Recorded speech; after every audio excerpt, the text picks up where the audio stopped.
이번에 키워드는 최순실, 정유라, 안민석입니다. 안민석 아직도 이제 5선 국회의원인데 네. 안민석이 지난 2016년, 17년 이럴 때 지금은 최순실, 지금은 이제 최서원 씨가 박정희 전 대통령의 비자금 수백조를 독일로 빼돌렸고 거기에 페이퍼 컴퍼니로 가지고 있으면서 해외에서 그걸 돈을 굴린다.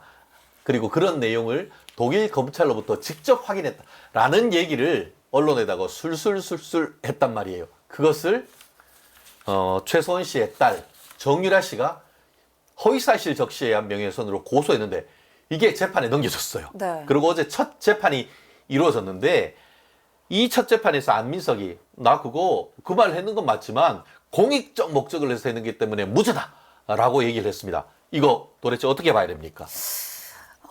일단 변호사로서 먼저 말씀을 드리면 공익적 목적에서 무죄라고 한다면 이게 사실이어야 되거든요. 그렇죠. 허위 사실이면 공익적 목적의 그 법조항이 적용이 안 돼요. 근데 제가 오늘 아침에 이제 봤던 기사들에 따르면 독일에서의 경찰이라든지 독일에서 수사기관에서는 자기들은 이런 말을 한 적이 없다. 확인한 적이 없다는 없다라고 얘기를 하고 있으면 과연 공익적인 목적의 그 311조인가요? 적용이 될지 안 될 거라고 생각을 합니다. 명예훼손에 관한 위법성 조각 사유의 특징. 네. 그러니까 명예훼손에 대한 위법성 조각 사유는 우리나라는 다 아시다시피 명예훼손을 두 가지를 보고 있어요. 원래 외국 같은 경우는 거짓말을 할 경우에만 명예훼손으로 보지만 우리나라는 진실을 말해도 명예훼손으로 보고 있어요. 근데 진실을 말해도 명예훼손이라는 게 계속적으로 회자가 되면서 그러면 내가 하고 싶은 진짜 말도 못하느냐 이런 얘기들이 있는데 그런 것들에 대해서 예를 들면 언론인이라든지 이런 분들은 진짜 말을 하셔야 되잖아요. 그렇죠. 그러니까 공익 목적이 있으면 그럴 때에는 문제가 없다라고. 사실이고 그렇죠. 사실 플러스 공익 목적이 있으면 그렇죠. 처벌을 안 해주는데 일단 지금 안민석 이제 아직은 의원이시고 이번에 공천을 못 받았죠. 못 받으셨죠. 네, 그래서 제가 보기에는 과연 이게 공익적인 목적이라는 걸 주장하시는 게 맞는지를 잘 모르겠고 저는 이제 공천을 못 받으셨지만 그래도 민주당에서 굉장히 좀 거물급 의원이셨잖아요. 고물급이죠. 실질적으로 21대 국회, 20대 국회 같은 경우에도 여기가 서울대 체육학과 나왔어요. 네. 그러면서 이제 문화체육관광위원회에 그 상임위원장도 했단 말이에요. 그만큼 지금 야당의 중진이죠. 그렇죠. 그런데 저는 이렇게 생각합니다. 그러니까 우리 시청자분들께서는 동의하지 않을 수 있을지 모르지만 저는 우리나라 의원들이 굉장히 훌륭하신 분들이라고 생각을 해요. 아니, 저는 그러니까 우리의 대표가 됐겠죠. 예. 그렇다면 본인이 대표가 되겠다고 나왔고 선출이 됐고 거기에 대한 것들을 국민이 인정을 해줬다면 좀 책임감이 있어야 되지 않을까. 그렇죠. 무책임하죠, 한마디로. 이게 그냥 최소원 씨 얘기만 이렇게 한 게 아니라 기억나요? 윤지호 씨. 윤지호. 윤지호 씨까지 하셨어요. 고 장자연 씨를 철저히 이용해 먹고 어떻게 보면 자기한테 후원금 그렇게 받아가지고 자기는 뭐 누가 협박하네 뭐네 하면서 나라 돈 해서 경호원까지 네. 해서 있다가 그 주장이 허위인 것이 밝혀지니까 돌아오지 캐나다로 않고 있어요. 도망간 다음에 한국에 들어오지도 않고 아닙니까? 그래서 사람들이 안민석, 윤지호 데리고 와라고 하는 게 그거 아닙니까? 근데 이게 진실이 아니라는 것들이 이제 판단이 되고 있잖아요. 그러면은 국민들한테 한 번이라도 사과라도 사과를 해야죠. 해야 되지 않을까라고 생각을 하는데 공천이 안 된 것을 타의적인 사과라고 생각하신다면 드릴 말씀은 없지만 저는 어차피 정치인은 이번 선거가 아니라도 다음 선거에 또 나오실 그렇죠. 수 있고 또 되실 수 있고 그렇다면 좀 진정성 있는 사과를 하셔야 되는 게 아닌가라는 생각이 듭니다. 그렇습니다. 실제로 지금 최 변호사님 말씀하신 것처럼 우리나라 명예훼손 체계에 있어서 어떤 언론의 자유를 보장하기 위해서 일정 부분 그 내용이 명예훼손 해당 사람한테 명예훼손적인 어떤 내용이 있다 하더라도 그것이 사실이고 그 사실을 보도하는 것이 공익적 목적이다라는 것이 인정받으면은 무죄입니다. 그런데 예외적으로 어떤 거였냐면은 그게 설령 사실이 아니다 하더라도 사실이라고 믿었을 만한 상당한 이유가 있는 케이스에서는 그게 허위 사실이라 하더라도 사실이라고 믿었을 상당한 이유가 있고 그 플러스 공익성이 인정되면은 허위 사실 적시에 의한 명예훼손 경우에도 무죄가 선고될 수는 있습니다. 그런데 그렇게 하려고 하면은 그러한 내용이 사실이라고 한 것을 확인하기 위한 치열한 어떤 취재가 있어야 되는 거예요. 한마디로 최순실 씨가 돌아가신 박근혜 대통령의 아버지 박정희 대통령의 비자금을 수조 원을 진짜 가지고 있다는 것을 확인했고 그것을 독일 검찰로부터도 가서 물어보니까 우리 최순실이라는 사람이 독일에 와가지고 페이퍼 컴퍼니를 수백 개를 가지고 있고 거기에 걸리는 걸 우리가 자금 흐름을 봤더니만 수조 원 내지는 300조 원이 있었다는 것을 검찰로부터 직접 확인한 정도 됐다고 하면은 그게 나중에 알고 봤더니만 그게 아니었네 라고 하더라도 면죄를 받을 수 있지만 지금 최 변호사님 말씀하신 것처럼 그럼 박정희 비자금이란 사실 자체가 없었고 그렇죠. 그리고 독일까지 가서 독일에서 난 뭐 했는지 진짜 저도 궁금해요. 궁금해요. 정말 궁금해. 내가 봤을 때 골프 쳤나? 모르지. 그거는 뭐 그러니까 예를 들어서 그런 거예요. 정말 가가지고 정말 그 후원금 받은 돈 가지고 가서 검찰 찾아다니면서 이게 그 협조를 구하면서 그런 부분을 받고 실제로 어떤 그 서류를 받아가지고 그런 걸 기반으로 해서 최순실이 독일에 가가지고 수백조 비자금 굴리면서 그거를 수백 개의 페이퍼 컴퍼니를 만들었다는 물적 인적 증거 등기부 등본이 있고 뭐 이런 게 있고 그걸 낼 정도가 됐다고 하면은 알고 봤더니만 그게 가짜 서류여서 그 정도라고 됐다고 하면 그래도 이게 그 비빌 언덕이 있는데 그런 거 하나도 없다는 거 아니에요. 아까 저는 조금 좀 부끄러운 게 우리나라가 이제 얼마나 국격이 상승했습니까? 네. 그런데 이제 우리나라 의원이 그 당시에는 이게 굉장히 큰 사건이었기 때문에 지금도 큰 사건이지만 그러면은 물어볼 수 있어요. 그러니까 저는 물어보는 거에 대해서 이상하다고 생각하는 게 아닌데 지금 독일 수사기관이 그런 적이 없다잖아요. 그러고 생각해 보세요. 수사 정보를 거꾸로 독일 국회의원이 우리 검찰이나 경찰에 수사 정보를 알려달라고 하면 알려주겠어요? 아니요. 그러니까 상식적으로 생각해 보면 되잖아요. 그러면 지금이라도 공익적 목적이다라고 얘기할 게 아니고 내가 독일 가서 독일 누구를 만났는데 이러이러한 서류를 나한테 주더라 해서 그 서류를 받거나 공개하면 되죠, 그쵸? 그걸 공개를 해야지. 그것도 안 하면서 무조건 공익적 목적만 얘기할 것이 해가지고는 이게 무죄가 나옵니까? 아니잖아요. 공익적인 목적은 대상은 누굽니까? 저 진짜 궁금해서 여쭤본. 그게 무슨 공익이냐고. 공익이라 하면은 공공의 이익인데 예. 과연 그 공공이 누구인지도 저는 사실 궁금하다라는 예. 생각이 듭니다. 그렇습니다. 참 그렇기 때문에 이제 이 사안에 대해서 공소 사실을 부동의하니까 결국 박정희 대통령 비자금을 운영했는지 그리고 독일에 가서 페이퍼 컴퍼니를 운영했는지 확인해 줄 사람이 누구죠? 최순실 씨죠. 네. 그래서 검찰이 어제 지금 뭐 징역을 살고 있는 최서원 씨를 증인으로 신청을 했다고 합니다. 아마 다음 기일에는 최서원 씨가 법정에 나와가지고 그동안 있었던 얘기를 아주 크게 얘기를 할 것이고 사회면 전면을 최순실 씨의 증언으로 지금 도배하지 않을까 싶은데 저는 참 궁금한 게 지금 안민석 의원의 변호인이 어떤 반대신문을 할 것인지 저는 그게 참 궁금해요. 만약에 최 변호사님이 안민석 의원 변호사라고 하면은 최순실 씨한테 뭐 묻고 싶어요? 고민이 많을 것 같아요. 왜냐하면 잘못 물으면 오히려 최서원 씨가 더 말을 많이 할 거기 그렇지. 때문에 제 생각에는 저는 약간 생각이 달랐거든요. 저는 검찰의 신문이 굉장히 궁금하고 현재는 저는 안민석 의원의 변호사 같은 경우는 최대한 짧게 짧게, 네, 최대한 짧게 하는 게 전략이지 않을까. 전략이지 않을까. 예. 사실 할 말이 없지. 잘못했다가 왜냐하면 최소원 씨도 벼르고 나오시는 그렇죠. 거예요. 예, 예. 거기에서 만약에 잘못된 얘기를 한다 했을 때 변호사가 그만해달라고 하더라도 법정에서 그거를 그렇죠. 계속 예, 제지할 수 하세요 없으니까. 하면은 예, 예. 그거를 계속 말하는 거기 때문에 오히려 최소원 씨가 말을 많이 할수록 안민석 의원이라든지 안민석 의원의 변호사 입장에서는 더 나빠지기 때문에 최대한 짧게 하는 게 전략이지 않을까 싶습니다. 그렇습니다. 결국 할 말이 없는 거죠. 사실 변호사가 할 것은 최순실 씨 말을 반박하기보다 안민석한테 야, 당신 독일 가서 뭐 했어? 그거 물어야 되는 거 아닙니까? 그래서 그때 변호사 했던 그거 물으면 안 되죠.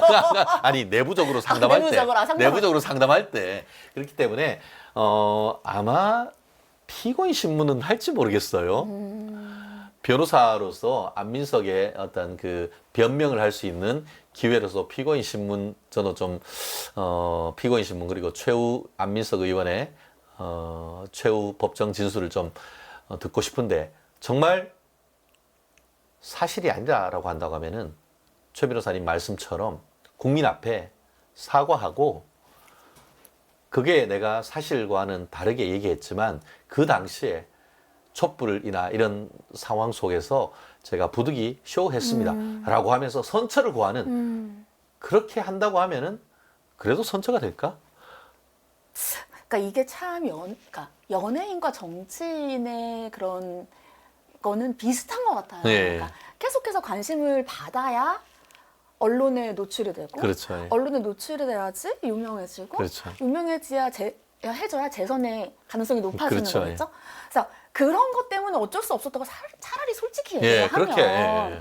그러면은 지지자들은 이해를 할 수 있겠죠. 근데 이제 와가지고 아닌데 계속 이렇게 나는 잘 모르겠다라고 얘기를 하는 게 맞는 건지. 결국 지난 탄핵 과정에서 박근혜 전 대통령을 탄핵시키는 상당히 중요한 역할을 안민석 의원이 했고 마치 안민석은 탄핵 사태의 홍위병 같은 얘기를 했단 말이에요. 그러면서 최서원 씨를 악마화했고 근데 알고 봤더니만 그게 다 뻥이야. 그렇게 되면은 이거는 그래서 사기 탄핵이라는 얘기가 사실 나오는 것 아니겠습니까? 물론 뭐 헌법재판소에서 최종적인 판단을 했기 때문에 그 판단은 존중을 해야 됩니다만 우리가 이 시간에 또 안민석 의원의 명예훼손 건에 대해서 얘기하는 정치적 맥락은 탄핵이라고 하는 이런 사태 속에서 상당히 많은 혹세무민의 거짓말을 국민들이 믿고 그것을 통해 가지고 최소원 씨가 박근혜 전 대통령 뒤에서 조종을 했는 듯한 그런 것이 굉장히 큰 어떤 그 탄핵의 빌미가 됐다라는 점에서 이 부분에 대한 하나하나 진실을 밝혀간다는 그런 어떤 역사적 맥락이 있는 사건이기 때문에 저희가 이 사건을 다루는 것 같습니다. 물론 아직까지 지금까지는 드러나지 않았지만 또 다음 재판에 안민석이 여기 있다라고 나올 수도 있어요. 그럴 가능성이 뭐 저는 제로로 봅니다만. 이미 있었으면 이미 얘기했겠죠. 그렇죠. 네. 그렇게 기소도 안 됐겠죠. 그렇기 때문에 이런 부분에 있어서는 정직이 최선의 정책이다. 우리 안민석 의원님께 꼭 전해드리고 싶습니다. 자, 이어서 이재명 탄핵 흡! 뭐 이런 이른바 탄핵 관련된 셀프 입틀막 입을 틀어막았다라고 하는 것을 요즘 입을 뭐 우리가 재미있는 용어로 입틀막이다라고 하는데 어제였습니까? 당원들이 이제 그 질문하면 그걸 읽고 답해주는 그런 일이 있었는데 뭐 줄줄 읽다가 윤석열 대통령에 대한 탄핵 이런 얘기가 나왔던 거예요. 그러니까 자기 그 입을 막으면서 이건 아닌데? 라고 하고 옆에서 크크크크 거리고 했었는데 이 정도면 막 가자는 겁니까? 최 변호사님 이걸 어떻게 봐야 되죠? 저는 일단 탄핵이라는 것 자체가 얼마나 이례적인 상황인지를 우리 시청자분들은 아실 거라고 생각을 해요. 특히 대통령의 탄핵이라고 하는 것은 헌법에 나와 있고 헌법이라든지 법률상에 이제 위반이 있는 거라고 했지만 우리 법원에서는 굉장히 중대한 위반이 있는 경우에만 인정한다고 얘기를 하고 있고 물론 굉장히 적은 표 차이로 지금 현재 대통령이 당선이 되셨지만 그래도 우리나라의 대부분의 사람들이 인정을 하고 대부분이 아니고 당연히 인정하는 헌법이 그렇죠. 인정하는 대통령이죠. 인정하고 예. 권한을 심어주신 분이에요. 그리고 우리는 단임제이고 5년 동안에는 그분께 권한을 심어드린 거예요. 그렇죠. 그래서 불소추 특권 다 있는 거예요. 근데 지금 탄핵 얘기를 자꾸 하는 것은 제가 기억하기에 보수가 야당일 때는 탄핵 얘기를 했습니까? 안 했죠. 그렇죠. 예, 근데 예. 왜 이렇게 자꾸 탄핵 얘기를 하는지 잘 모르겠어요. 그래서 지금 이제 3년이 남았습니다. 탄핵 얘기를 하기보다는 어떻게 협치를 할지를 거대 야당은 생각하는 게 맞다고 생각을 하지. 탄핵한 다음에 갑자기 셀프 입틀막? 예. 그런데 이게 다 아시지만 이렇게 볼 때 기사를 읽어요. 여기선 제가 보기엔 당원들이 쓴 걸 읽는다고 했는데 읽을 때 제 말과 눈이 뭐가 먼저 가죠? 눈이 먼저 가니까 그렇죠. 먼저 머릿속에 들어왔지. 눈이 먼저 가는데 이걸 과연 모르고 읽었다? 저는 조금 그거는 아닌 것 같습니다. 그래서 진심이 들켰다라는 그런 얘기가 나온 거 아닌가요? 보통 뭐 다들 똑같으실 거예요. 아니면 저만 입이 늦는지는 모르겠지만 보통은 눈이 먼저 가고 입이 나중에 가지 않나. 그렇죠. 알았으면은 뭐 땡땡이라고 하든가 뭐 그런 다른 표현으로 해야 되는 거 아닌가요? 아니면 그냥 뭐 더 예쁜 표현들이 있잖아요. 그렇죠. 예를 들면은 뭐 어느 당원분께서는 지금 현재 대통령의 권한에 대해서 뭐 마음에 안 드시는 부분이 있다. 그렇죠. 그렇게 네, 뭐, 윤세 예. 간다든가. 그렇기 때문에 이 얘기는 이재명 마음에 윤석열 어떻게 저거 탄핵 한번 시켜볼까 이런 마음이 있었고 그 마음이 당원의 말을 빙자해가지고 얘기를 하고 뒤에 입을 셀프 입틀막을 했다는 것도 사실은 속마음을 들킨 거에 대해서 약간 머쓱하기도 하고 뭐 그럴 수도 있지 이런 어떤 맥락에서 읽히는 것 같아서 사실 자유우파에 있는 사람들은 대한민국 정말 대통령을 지금 무슨 근거로 해가지고 탄핵 운운하느냐라는 얘기를 해야 되고 실질적으로 이런 부분이 있다고 하면은 탄핵 역풍을 얘기를 해야 되는데 국민의힘에서도 이런 얘기 아무도 안 하는 것 같아요. 네, 너무 안타까워요. 네. 저는 사실은 대통령이 이제 임기 2년이 지나셨고 3년이 남았는데 네. 2년이 지나시고 새롭게 총선을 했는데 결과적으로는 나쁜 성적표를 받으셨죠. 그렇다고 한다면 대통령이 5년 전에 약속했던 그런 약속을 결국은 못 지키실 수밖에 없는 상황이 된 거예요.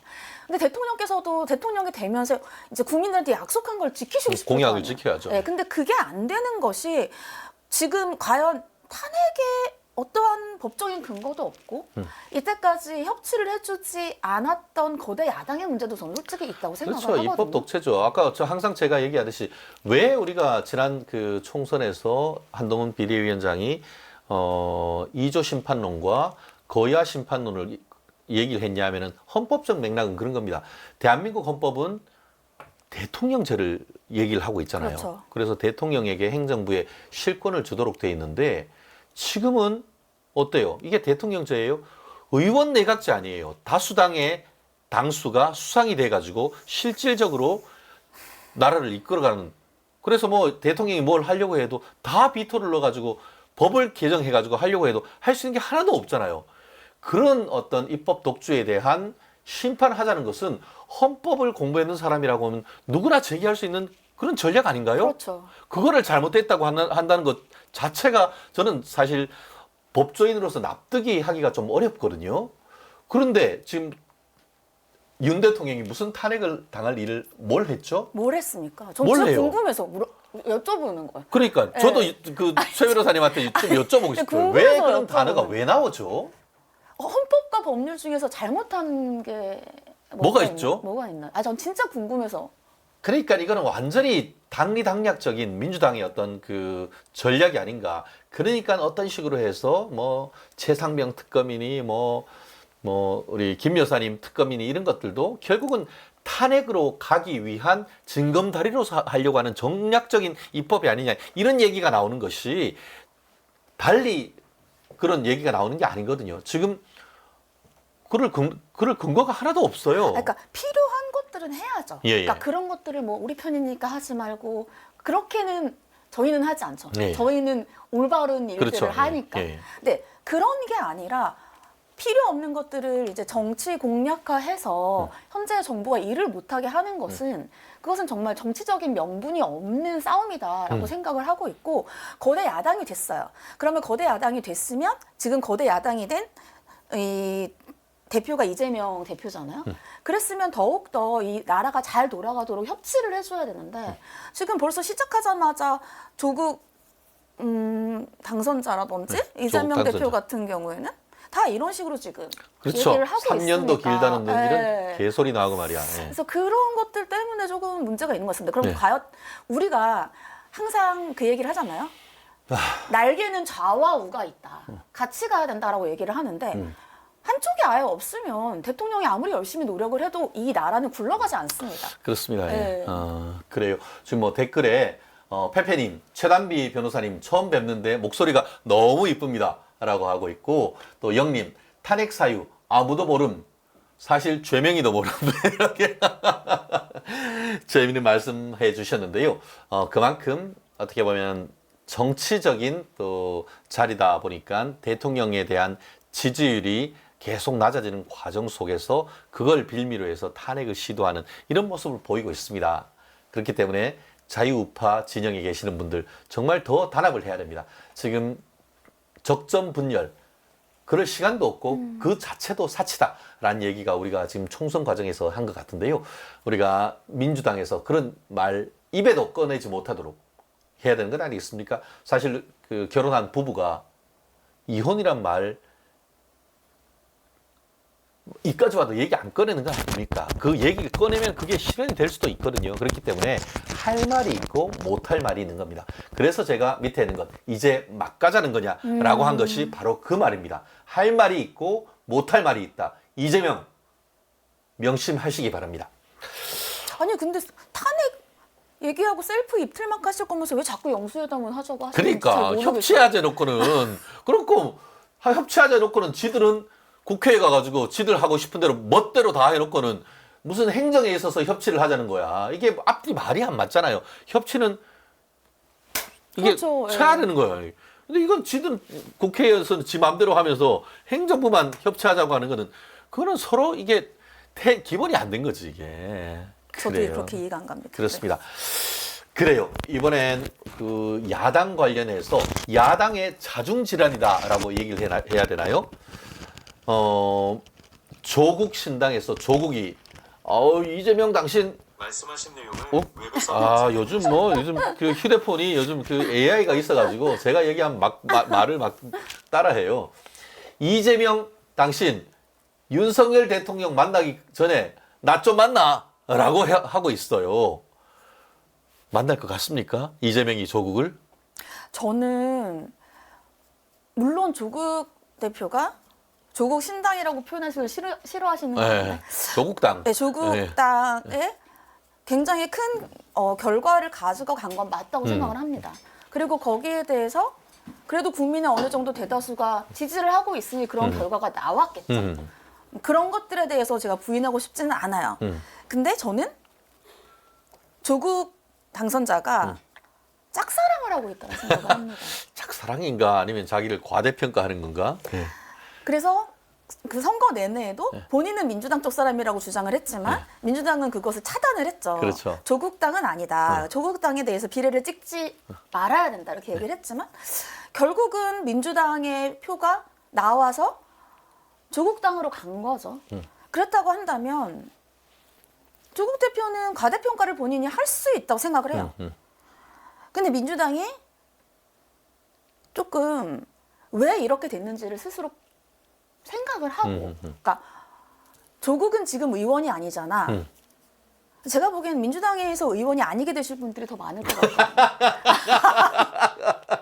왜 이렇게 좋아서 재보궐선거가 한 20개는 넘게 나올 수 있다라는 그런 거 아닙니까? 제가 예. 보기에는 조만간도 이제 곧 이제 바뀌는데 우리의 국회가 글쎄요 본인들이 협치를 한다면 그리고 같은 편이라고 생각을 하신다면 결국은 조국 의원은 예전에 민정수석이셨고 그러면은 문재인 대통령 쪽 사람이셨잖아요.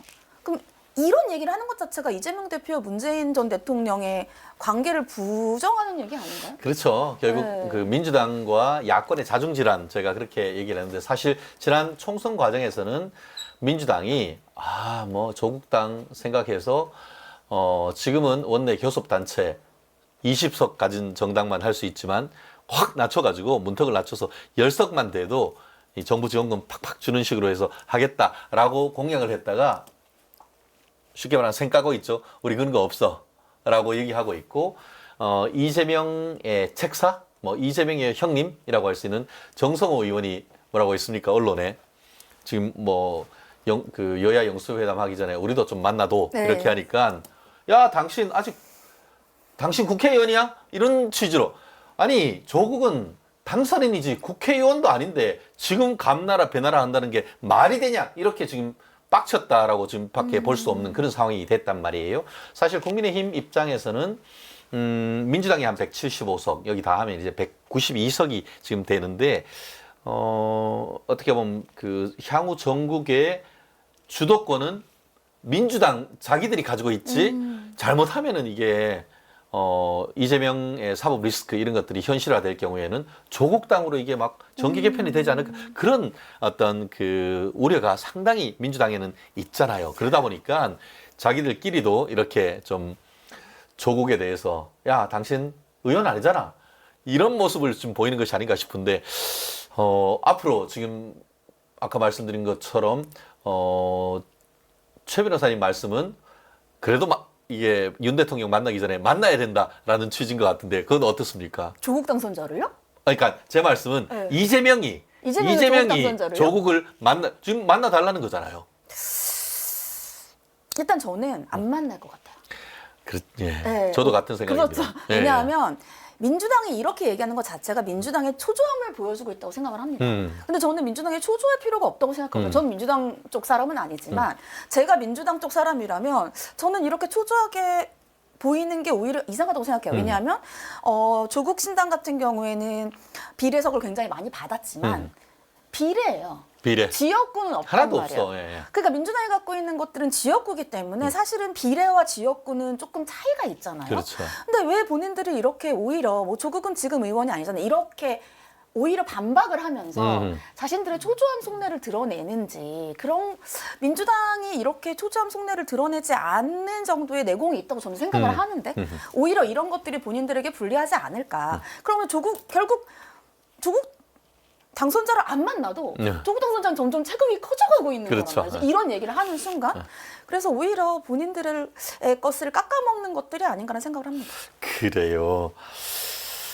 민주당과 또 조국신당 서로 어떤 그 협력보다는 지금으로선 반목하는 그런 관계이기 때문에 또 야권의 어떤 흐름도 좀 더 지켜봐야 될 것 같습니다. 오늘 마지막 주제 한동훈 총선 후 첫 외출을 했다고 합니다.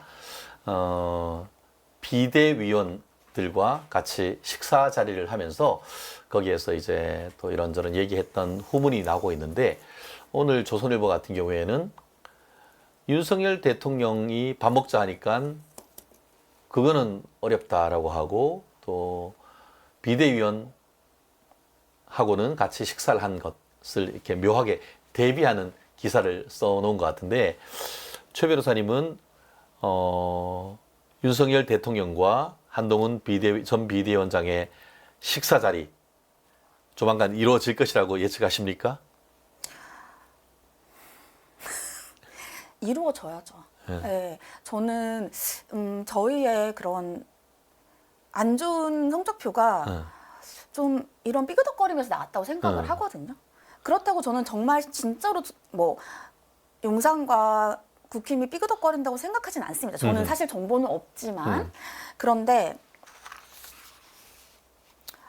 안타까운 게 이제 대통령께서 식사를 하자고 하셨을 때에는 식사가 중요한 게 아니라 그래도 이러한 총선의 결과와 그렇죠. 관련돼서 한동훈 비대위원장께서 책임을 지시고 이제 자신 책임지고 물러나겠다라고 하셨지만 거기에 대한 대화를 나누고 싶어 하셨을 것이고 대통령께서 대화를 나누자고 했을 때 한동훈 비대위원장의 향후에 이제 어떠한 비전들이라든지 향후에 그러한 그 행보를 아마 듣고 싶으셨을 것 같아요.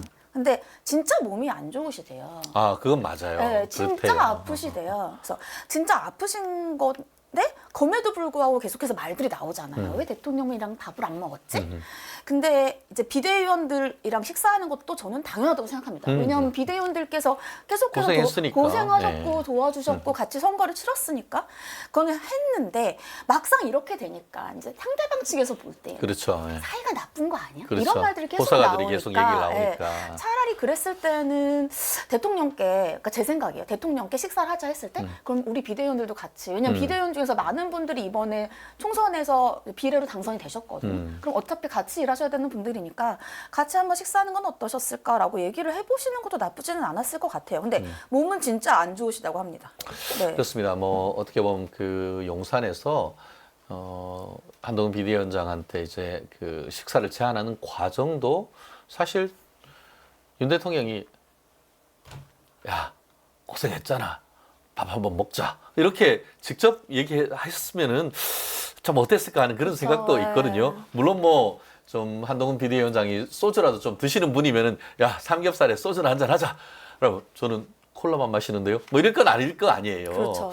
그런데 조금 그 절차라든가 이런 부분에서 조금 좀 뒷말이 좀 나오는 것은 결국 야당의 어떤 그 비판의 빌미를 제공하는 그런 부분이라서 자유우파를 네, 맞아요. 지지하는 사람으로서 조금 안타까운데 지금 말씀하신 것처럼 한동훈 비대위원장 그 건강이 좀 회복하는 대로 우리 윤 대통령과 또 한동훈 비대위원장 나아가 한동훈 비대위원들 같이 수고했다라고 하면서 서로 격려하고 회복하는 자리 한번 좀 우리가 기대해 보면 어떨까 싶습니다.